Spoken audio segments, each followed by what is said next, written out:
നമസ്കാരം. 2026 ജൂലൈ മാസത്തെ കന്നിക്കൂറുകാരുടെ പൊതുഫലത്തെ പറ്റിയാണ് പറയുന്നത്.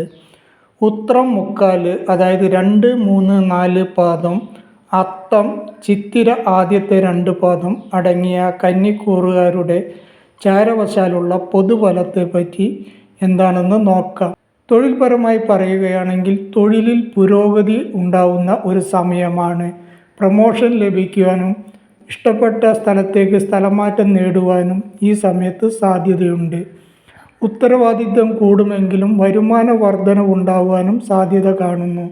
ബിസിനസ് സംബന്ധമായി പറയുകയാണെങ്കിൽ ബിസിനസ്സിൽ ലാഭമുണ്ടാവുന്ന ഒരു സമയമാണ്. ബിസിനസ് നേട്ടം ഉണ്ടാവാനും ബിസിനസ്സിൽ പുതിയ പങ്കാളിയെ ലഭിക്കുവാനും ഒക്കെ സാധ്യതയുണ്ട്.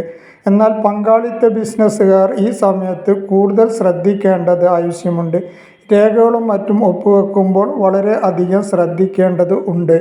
റിയൽ എസ്റ്റേറ്റ് ബിസിനസ് നടത്തുന്നവർക്ക് ഗുണകരമായ ഒരു മാസം കൂടിയാണ്. ലാഭം പ്രതീക്ഷിക്കാവുന്നതാണ്. ശത്രുക്കൾ തമ്മിൽ ഏതെങ്കിലും രീതിയിൽ അഭിപ്രായ വ്യത്യാസങ്ങൾ ഉണ്ടായിരുന്നെങ്കിൽ അവയൊക്കെ മാറിക്കിട്ടുന്നതും രമ്യതയിൽ ആകുന്നതും ആയിരിക്കും. അകന്നു നിന്നവർ അടുത്തു വരുന്ന ഒരു സമയം കൂടിയാണ്. കുടുംബപരമായിട്ട് ബന്ധങ്ങളിൽ ചില വിള്ളലുകളൊക്കെ ഉണ്ടാവാൻ സാധ്യതയുണ്ട്. അതുകൊണ്ട് തന്നെ വാക്കുകൾ വളരെ അധികം ശ്രദ്ധിച്ച് പ്രയോഗിക്കേണ്ടതുണ്ട്. ചെറിയ ചെറിയ പ്രശ്നങ്ങൾ ഉണ്ടാകുമ്പോൾ അത് വലുതായി തീരുവാൻ ഇടവരുത്തരുത്. ദേഷ്യം നിയന്ത്രിച്ച് നിർത്തേണ്ടതുണ്ട്. സാമ്പത്തികമായി വളരെ അധികം ഗുണപരമായ ഒരു മാസമാണ്. വരുമാന വർധനവ് ഉണ്ടാവുന്നതും വിവിധ സ്രോതസ്സിൽ നിന്നും വരുമാനം ഉണ്ടാവുന്നതും ആണ്. അവിചാരിതമായി പണം ലഭിക്കുമെങ്കിലും അവിചാരിതമായി ചിലവും വർദ്ധിക്കുന്ന ഒരു സമയം കൂടിയാണ്.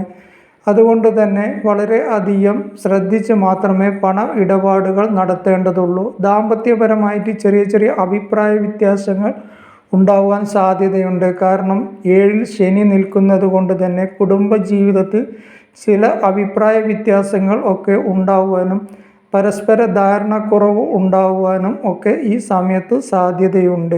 ഇവർക്ക് കണ്ടകശനിയുടെ കാലമായതുകൊണ്ട് തന്നെ കുടുംബപരമായും ആരോഗ്യപരമായിട്ടും വളരെ അധികം ശ്രദ്ധിക്കേണ്ടതുണ്ട്. ഈ സമയത്ത് ചെറിയ ചെറിയ അസുഖങ്ങൾ വരുവാൻ സാധ്യതയുണ്ട്. അതുകൊണ്ട് തന്നെ ചെറിയ ചെറിയ അസുഖങ്ങൾ വരുമ്പോൾ തന്നെ അതിന് തക്കതായ ചികിത്സ നൽകേണ്ടതുണ്ട്.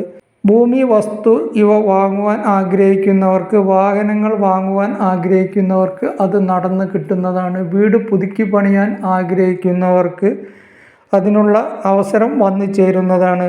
പ്രണയിതാക്കൾക്ക് ഈ സമയത്ത് ചെറിയ ചെറിയ കുഴപ്പങ്ങളിൽ ചെന്ന് ചാടുവാനും അപഖ്യാതി ഉണ്ടാകുവാനും സാധ്യതയുള്ളത് കൊണ്ട് തന്നെ വളരെ അധികം ശ്രദ്ധിക്കേണ്ടത് ഉണ്ട്. വീട്ടിൽ വിവാഹ കർമ്മങ്ങൾ നടക്കുവാനും മറ്റു മംഗളകർമ്മങ്ങൾ നടക്കുവാനും ഒക്കെ സാധ്യതയുണ്ട്. പുണ്യസ്ഥല ദർശനം നടത്താൻ ആഗ്രഹിക്കുന്നവർക്ക്, ആത്മീയ യാത്രക്ക് പോകുവാൻ ആഗ്രഹിക്കുന്നവർക്ക് അത് നടന്നു കിട്ടുന്നതാണ്. വിദ്യാർത്ഥികൾക്ക് വിദ്യാപരമായി ഗുണം ലഭിക്കുന്ന ഒരു സമയം കൂടിയാണ്. മത്സര പരീക്ഷയ്ക്ക് വിജയം ഉണ്ടാകുവാനും ഇഷ്ടപ്പെട്ട കോഴ്സ് തിരഞ്ഞെടുക്കുവാനും അതിൽ അഡ്മിഷൻ ലഭിക്കുവാനും ഒക്കെ സാധ്യതയുണ്ട്. വിദേശത്ത് പോയി പഠിക്കുവാൻ ആഗ്രഹിക്കുന്നവർക്ക് സഫലമായി കിട്ടുന്നതാണ്. എന്നാലും അലസതകളും അശ്രദ്ധയും ഒക്കെ ഈ സമയത്ത് വന്നു ചേരുവാനും സാധ്യതയുണ്ട്. സുഹൃത്ത് നേട്ടം ഉണ്ടാകുവാനും പുതിയ സുഹൃത്തുക്കളെ കണ്ടെത്തുവാനും സുഹൃത്തുക്കൾ വഴി ഗുണം ലഭിക്കുവാനും ഈ സമയത്ത് സാധ്യത കൂടുതലാണ്. ഇവർക്ക് കണ്ടകശനിയുടെ കാലമായതുകൊണ്ട് തന്നെ അവിചാരിതമായ ചില പ്രശ്നങ്ങളൊക്കെ ഉടലെടുക്കുവാൻ സാധ്യതയുണ്ട്. അതുകൊണ്ട് തന്നെ ഗുണഫലങ്ങൾ കൂടുതൽ ലഭിക്കുന്നതിനും ദോഷഫലങ്ങൾ കുറഞ്ഞു കിട്ടുന്നതിനുമായി വിഷ്ണു ക്ഷേത്ര ദർശനം നടത്തുകയും തുളസിമാല അർച്ചന ചെയ്യുകയും ശിവക്ഷേത്ര ദർശനം, ശാസ്താക്ഷേത്ര ദർശനം നടത്തി നീരാഞ്ജനം, എള്ളുതിരി എന്നിവ കത്തിക്കുകയും സുബ്രഹ്മണ്യ സ്വാമിക്ക് വഴിപാടുകൾ ചെയ്യുകയും ഒക്കെ ചെയ്താൽ ഇവർക്ക് ദോഷഫലങ്ങൾ കുറഞ്ഞു കിട്ടുന്നതാണ്.